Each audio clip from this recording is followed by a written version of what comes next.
10:15, Nevis Radio. It's the Ogster with you through until 11 o'clock this morning. Jane, are you there? Are you wide awake? Indeed. Good morning. Have you got a cup of tea in front of you? Oh, a stiff laced with coffee. Oh, that's what you need these days. Is that what authors survive on then? Is it lots of coffee? Yes, lots of coffee and large bouts of deep breathing of fresh air. Right. David, yes, lots of fresh air. Is that how you do? Is that how you do your thinking? Do you go out for a long walk and you just have a meander? Yes. If you've got a preoccupied look, you're not actually working on the Tesco list. No. You're conjuring up the words in the head. This is your third book. It is? Yeah, it's called Call Me Sister. That's very good, David. I've got all your information about you. You were born in... that's how worry. Are you ready? Yes. Born 1944. Yeah. You trained in Aberdeen as a nurse, so it'd be fit like a day. That was it. That's right. And Chavanawa. Chavanawa, Quiney. That's the way. There's a lot of chavin going on. There's a lot of chavin. And at the moment, you're living near Forres. I'm actually in Forres. You're in Forres itself? Oh, yes, Forres might have a riot if they didn't think I was living near Forres. No, okay. In Forres. You're living in Forres. It's a part of the world that I know really, really well. Do you? Yeah. My family had a little farm near Logie. No. Honestly, aye. Good gracious, whereabouts? It's opposite, near Logie Steading, opposite the school. Oh, right. You turn left, you get up the hill, there's an old ruined croft on the hill. Oh, beside the Italian prisoner of war camp. Ah, I know where that is. That was my grandfather Watson, Jimmy Watson, that was his farm. Oh, goodness me. Oh, there you go. I've actually come from Dunfale, which is not very far. Oh!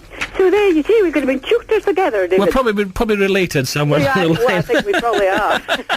Right, the book Call Me Sister, are these things, are these memories that you have, or are you making things up as you go along? No, David. Mm-hmm. Why would you think that? It's my adventures when I was over in Easter Ross.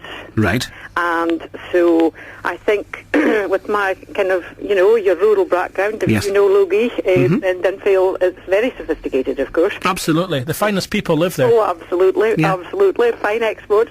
And so I always wanted to do district nursing. Mm-hmm. And it was kind of pot of gold for me, end of the rainbow. I had such a lovely time.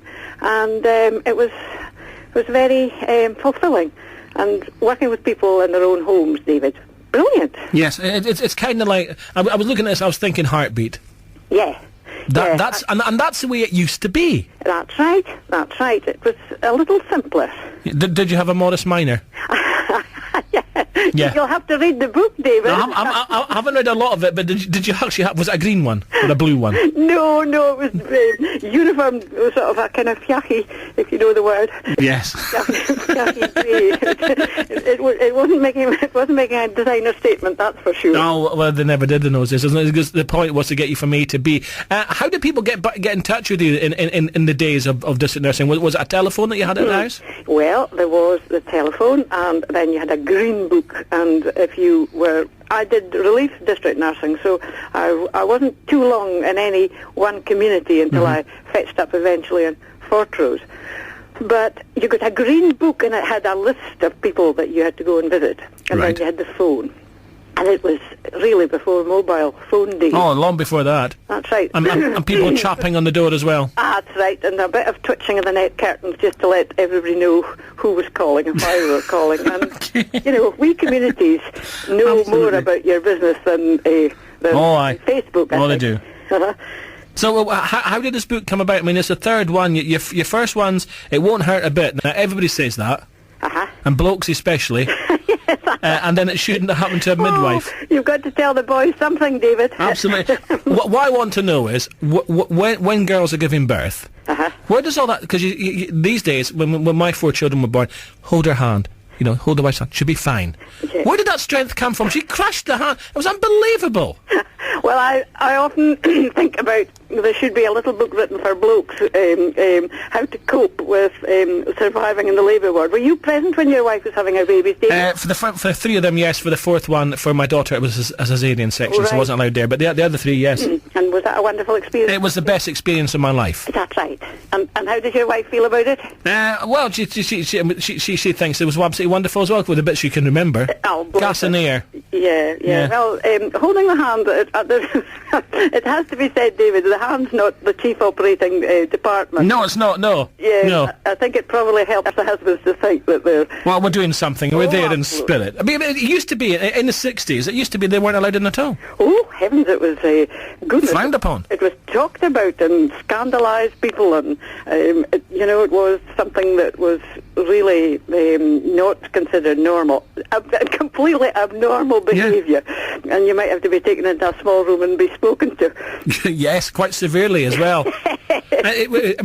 I do remember when my brothers and my sister were born, and we went to the hospital, to my father and I, to see my brother Andrew. First of all, he was born in Nairn, at the county hospital in Nairn. Right. Yeah, and he wasn't in a room on his own. He was amongst a whole load of other kids in a big room, and you sort of go, which one do you think is Andrew there? Which one do you think? Did they not stamp his foot or anything? Yeah, well, a little tag on his toe. That was a giveaway. But of course, with your situation, with the book Call Me Sister, if you like, Call the Midwife as well, Call Me Sister, the home births were the thing, weren't they? Well, they weren't particularly in our part of in Easter Ross. I had one home confinement in Portrose, which was a truly wonderful, wonderful experience, and it was, I suppose, if you were district nursing, David, you always felt you were part of the family. It was very privileged stuff now. Yes. And so you were as aware of what was going on in the kitchen as you were what was going on in people's bedrooms, bathrooms, plumbing arrangements. You really did see the whole... Yeah, you saw the whole picture, didn't you? The whole family were there for you to see. Yeah. And so if it was Fortrose, it would have been either Dingwall or Rigmore. That's right. And in all honesty, when it came to me having my own family, I was quite keen to go into hospital because I think I maybe had read what could go wrong. Yes. And in fact, I met a lady the other day who said that she had 6 kids, and from Invergordon she was. Right. And she said that she'd had her last one at home, but she'd had problems. And bless her, I think she remembered the problems very vividly. And of course, what happens in Fort William? Do they have home? Is there a maternity there? Yes, absolutely, the Belford, yes. All right. And do most people go there? Yes. Uh-huh. Yeah. Yeah. And unless they have to go to Rigmore, maybe it's busy or whatever, they have to go to Rigmore Hospital. Yeah. It's a long way to go if you've got a problem. And it's 70 odd miles to go. Yeah. It used to be the case. I don't remember obviously when I was born, but it was the case that when I was growing up, the woman who was in the next bed to my mum, giving birth at the same time, they became friends for life. Is that right? Yeah. Oh, that's lovely. Yeah, I remember being, it was an RAF lady who was, when I was in labour myself, and I knew this lady, we became pally because, we went to the same antenatal clinics. Mm-hmm. And then I heard her in labour, and I thought, David, that could be me. And then an hour later I thought, this is me. It is you. This was never in the small, I should have read the small print, David. No, who reads the small print? Your book, Swinging Sixties coming to close. Jane Yeadon leaves behind her adventures as a student midwife and fulfills your dream of becoming a district nurse in the Islands. You face up to new challenges. These people that you got listed here, are they actually real people? Are they based on real people like Sister MacLeod? Oh, absolutely. Yeah? Absolutely, yeah. Is it Sister Sheikh, is that how you pronounce that? Oh, yes. And her dog, Jomo. And Jomo. I think Dingwall folk, I don't think she'll be a stranger to Dingwall folk. A wonderful, wonderful woman. Who's Captain Saunders Hewitt? I'm not telling you. All right, okay then. He's got a twinkle in his eye, then the bohemian lifestyle. I'm going to have to read further on in this now. You got me intrigued now. A large moustache and a twinkle in his eye. Say no more. Well, you don't have to. It's in the book. Anyway, listen, are you writing another one now? Are you working on another one? What's happening? I'm thinking about one at the moment, David. Yeah. Got to keep the old brain ticking over. I'll just do your Tesco list and you come up with another book. Yes, that's not as easy as writing. What you should do is the bloke's interpretation. Aye, there's a thing. See, there you go. You mentioned it yourself earlier on, so you can work on that. You just cut me in for 5%, it'll be absolutely fine. Please, David, you've got a partnership. It's published through Black and White, through Pollock Black and White. Yes. Is it available everywhere now, Amazon, all these places? It is indeed, yes. Good for Christmas, I was thinking. Absolutely. And the other 2 books are still available as well? They are indeed. So when's the box set coming out? When's the what? Oh, the box set. I'm not sure about that, David. That sounds very sophisticated. and you should put this to telly as well. Well, there you go. I'll need to see if I can get my elastic-sided gaiters for that one. You should. I tell you what, you must have gone through some horrendous conditions.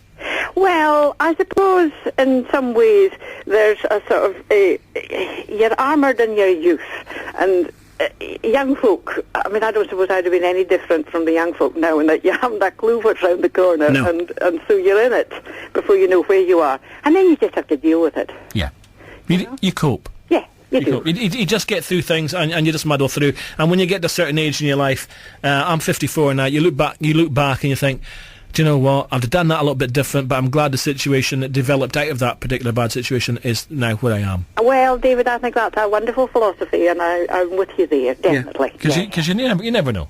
You don't. And life's not a rehearsal, is it? Oh, certainly not. You only get one go at it, so just every opportunity that comes your way, grab it with both hands. I know. I would re-endorse that. And in all honesty, I think the young folk nowadays, we were kind of timid in our day.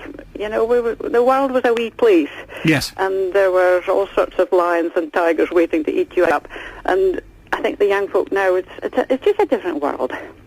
But I don't think they're any different in their aspirations. I don't think people are different. I think technology has moved on such a pace now that the world is remarkably smaller. Yeah. I mean, who would have thought I'd be having a conversation with a bloke who actually, his grandfather lived just down the road, eh? Yeah, well, there you go. It's a tiny wee world. It is indeed. Tiny world. And the rest of my family, some of my family lived in Avis. Oh, really? Yep. As some people around there call it, Alves. Don't call it that, it's Avis. That's for the sophisticates. That's the folk from Elgin. They do that kind of thing. I've Malagaroo things. I've got cousins that live in Elgin. I've got cousins that live just outside Elgin. They've got a farm there called Muddy Cairns on the right hand side as you're going towards I know where that is. Well, you say you know my cousin Margaret, so you know all these folk. You say Margaret? Yes, I knew Margaret when I was a bairn. I'm sure we're related. You know that. That's right. Did your father go about in a bike? Once upon a time, yes. And on that side, my father was born in 1928, and he was born in Avis. Oh, is that right? Oh, yep. Right. Well, my dad was actually born in Forres, but actually I lost my dad when I was only 6 weeks when my real dad was killed in a motorbike, and so my mother, I had a stepdad. Who was as good a dad to me as any. Absolutely, absolutely. Yeah, because we had small farms and holdings, crofts, I think. Yes. Is the word. And my father worked for many grieves, and if you know what farming terminology is, you'll know what a grieve is. Oh, I certainly do. Oh yeah, and all over the place. Yeah, well, my stepdad came to our farm as a grieve, and I think he took his duties very seriously. Absolutely, because there were only sort of three professions you could do if you weren't a professional person. It was farming or fishing. That's right. That's your lot. How that has changed. Well, it's absolutely changed. You know, when you go through Avis, on the left-hand side, if you're you're heading out from Avis, you're heading towards Elgin. You know, on the left-hand side, there's a little pub. Oh, aye. Well, that pub used to be in my father's house. No. Aye. And the pub was further up, but it's now converted. It's funny how things change about, but there you go. I know. I took my father in there a couple of years back for lunch, because we were going out doing the family genealogy thing, as you do. Right. I took him in there for lunch, and he remembered everybody. Did he? Yeah. Oh, and where does he stay now, David? He stays in Inverness now. Oh, he's a snicky loon now. Oh, he's in the big smoke. Well, sort of, yes.